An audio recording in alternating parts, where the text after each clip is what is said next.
Thank you, everybody. It's great to see all your wonderful faces and be in your presence. Down some uneasy street. She sat cross-legged on the ground, savoring a cigarette butt she found that was long enough and hadn't been crushed under the heel of some shoe or the wheel of a truck. She lived in homeless despair, tattered clothes, disheveled hair, and found a spot to spend the night near the big gray dumpster and intermittently blinking light. No one but stray cats attracted by the smell of rotten food in maggot crawling cans. Down some uneasy street where blight and desperation peek through dingy windows, peer past cobweb keyholes and peel the very last layers of pride and self-respect, revealing deep scars of neglect that left broken dreams in disarray. She finds a way to survive the day, to rest her head at night until the next pouring rain or police raid sweeps the rest of a life that's been living on less and watches it swirl down the poverty drain.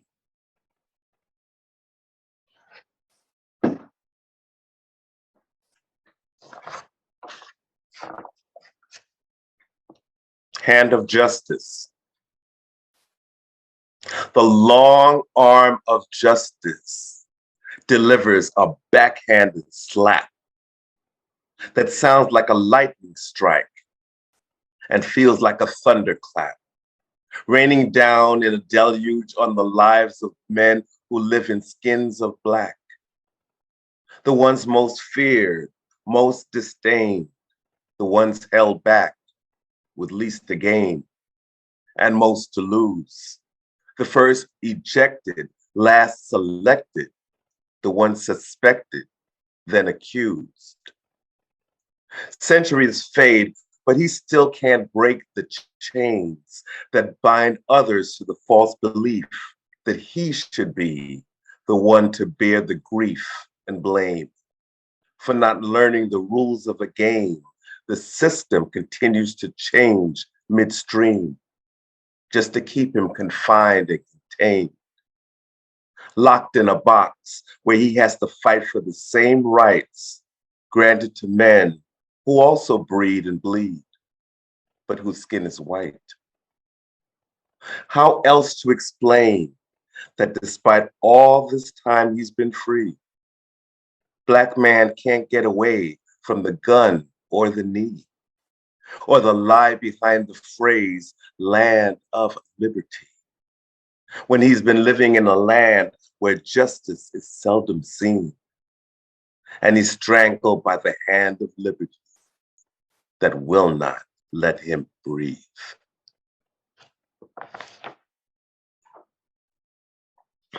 Thank you.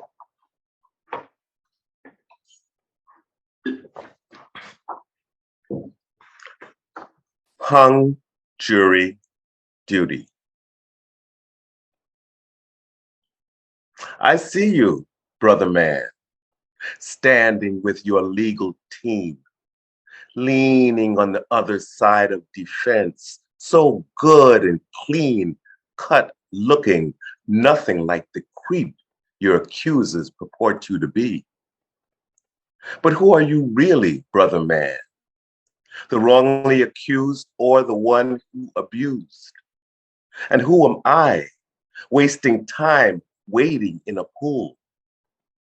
What if I, picked to sit in jury box, had to decide if you were guilty or not? Would I be true to my oath if I dismissed the facts that point towards your culpability just because we happen to both be Black? Should I let you slide by if you plead no contest to the crime, since we're both living in a land not designed to grant justice? to those too poor, charged with breaking the law, or who might look like us. I know I'm not the guy on trial, yet I feel so conflicted because I might be one of a dozen that helps deliver a verdict that says you've been convicted. How can I utter those damning words or ensure you'll get the outcome you deserve? And though I haven't yet been selected to serve, I'm already wondering if I could summon the nerve to listen to testimonial pleas unbiasedly when the primary prosecution witnesses are members of the local police. What a trip that in a city where there's no lack of diversity, that I should end up being the only Black to appear on your peer jury. Please understand, I'm not trying to help the man or be one of the ones they choose to sit like those who take the stand to testify against you, brother man. The truth is that justice only works for some sometimes. And for too many, it turns a blind eye. So why should I put hand on Bible to comply with a system that doesn't care if it's you or I, as long as they can jail another Black guy? I'm in a ball of confusion and worrying myself sick. Should I avoid internal conflict and ask to be excused if picked? How can I look you face to face, then cast a vote in secrecy that will surely seal your fate? Ultimately, I'd hate to be seen as a kind of juror who would exceptions only for those who look like family, or went against what I felt in my heart and somehow played a part in helping a guilty man walk free, or unwittingly assisted the same system that brings innocent ones to their knees. Brother man, I ask, what kind of juror would that make me?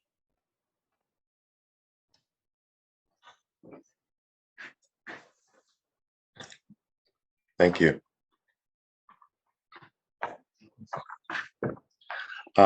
This next poem I wrote for an Iranian poet named Baktash, who was jailed by the Iranian government for his outspoken activism. He's a poet and filmmaker. And while he was in jail, he contracted COVID, and they did not give him any treatment until he was at the very last legs. And then they sent him to a hospital where he passed away at the age of 48. So this is a poem for Baktash Abti. Whenever they don't like the things you say, they try to shut you up.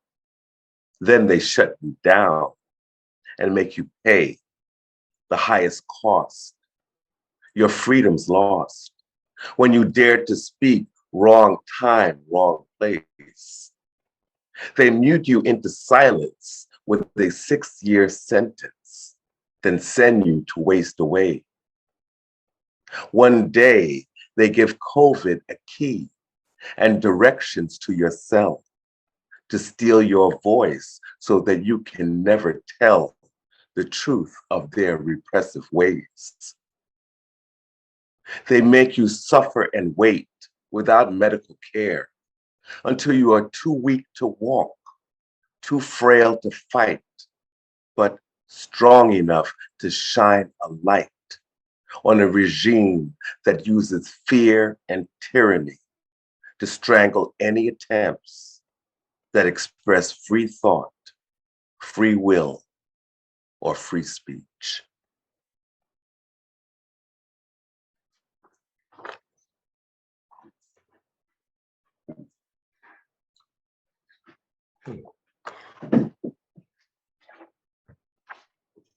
It's an older one. Black Muslim lover. Do you think Allah would allow my caramel kiss to meet your black Muslim lips, then look the other way and smile while I wrap my arms around you twice? Would Allah ever approve if I broke my heart in two, gave half as a tithe and the other to you? Or got lost in the tingle that sometimes lingers on the handshaking fingers of single men? I wonder if Allah would object if this platonic evolved into sex, with love as the divine connect and our souls in poetic sync? Or should we hide by day until the desire abates, until it's later than we think? Does Allah believe we should resist a longing so strong it persists, past the point of impetuous kiss, past the spur of the moment, to enticing taboo tryst?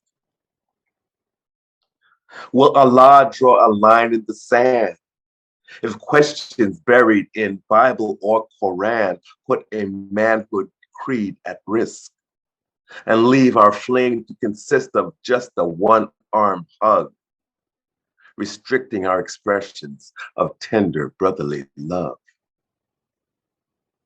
Could Allah ever understand the soul of our trust, the elevation of lust beyond flesh, beyond man, to a higher plane, a heavier depth, living long with each other's best until that call when all that's said gets finally done?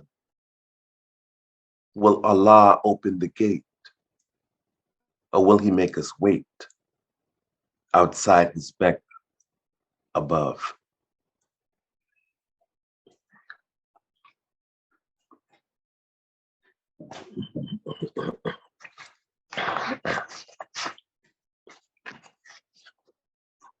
This path we're on,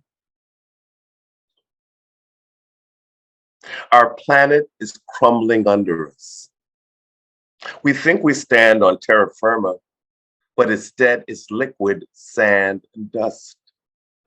So the next steps we take are never sure, ever certain, or feel secure enough. We're humans linked to water and land who don't realize that divided we sink, but united we can.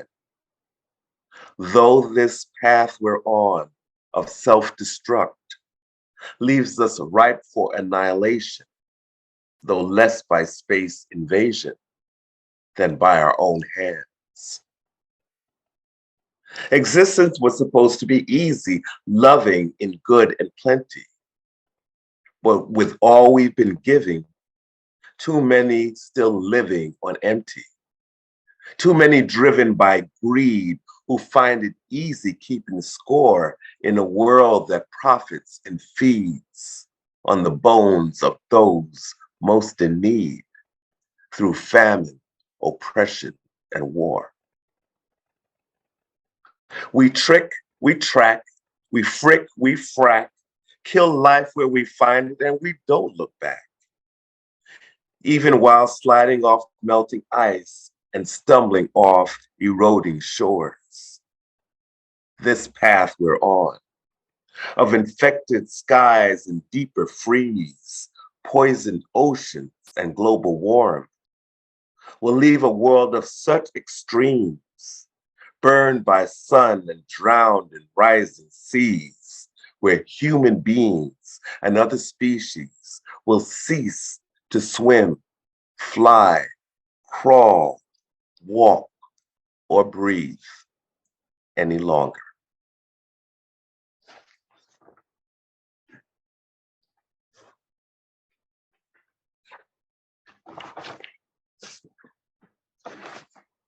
Very short one. Friendly ghost. One day after I'm gone, I may reappear as no more than a brush of cool air across your face. Don't be afraid. It'll only be me sending a kiss and waiting for you to come out and play.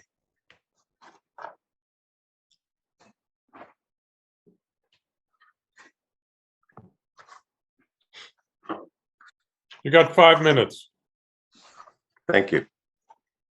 Belly.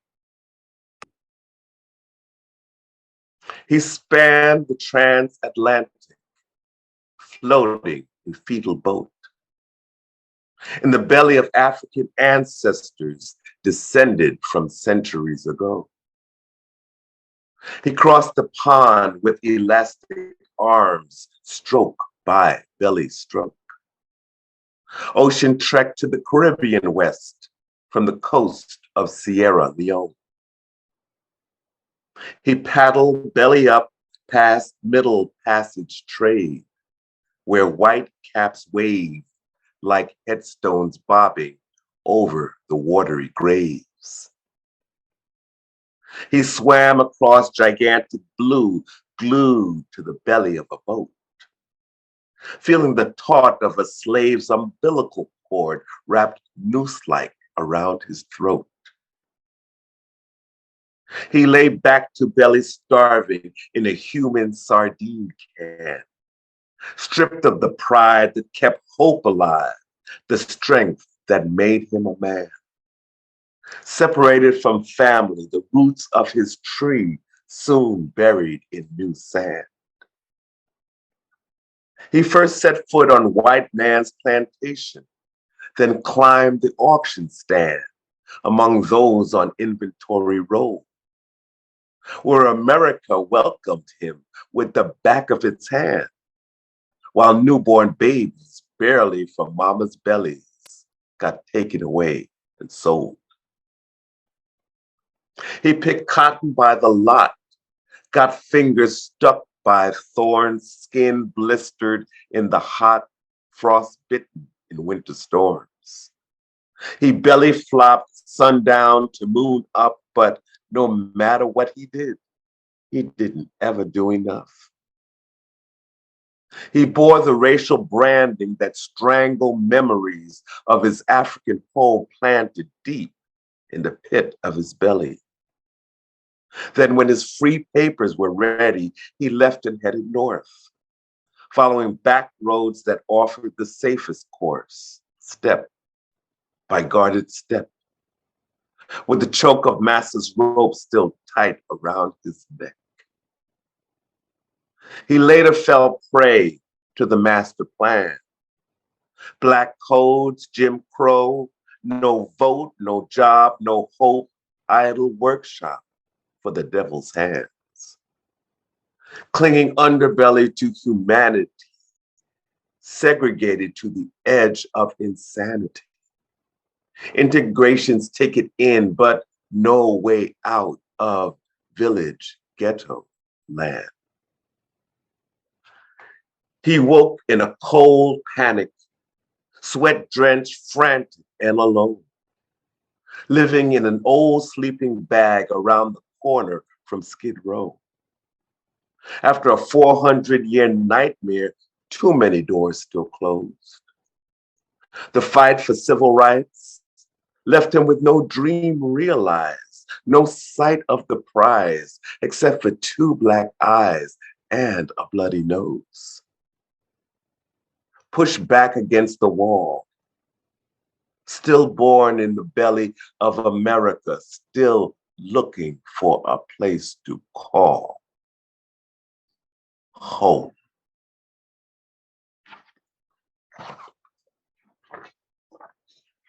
Thank you. We've got one more real short one. Thank you all so much. This is entitled Jazz Combo. The tick, tick, tick of drumsticks, kissing lips of cymbals and snares the blares of trumpets and tenor sax, backed by thick-fingered bass, racing along long-necked strings, tinkling over chords of ivory and black. Scatting a tune, a singer croons about flying to the moon, then back. Thank you all. Let them know, folks. Let them know. Okay, great. Let them know. Oh, yay! Wow. Wow, wow, wow. Yes, we'll do this. And the high fives. Oh, Greg, you always make my heart sing. Thank you all. Thank you so much. wow.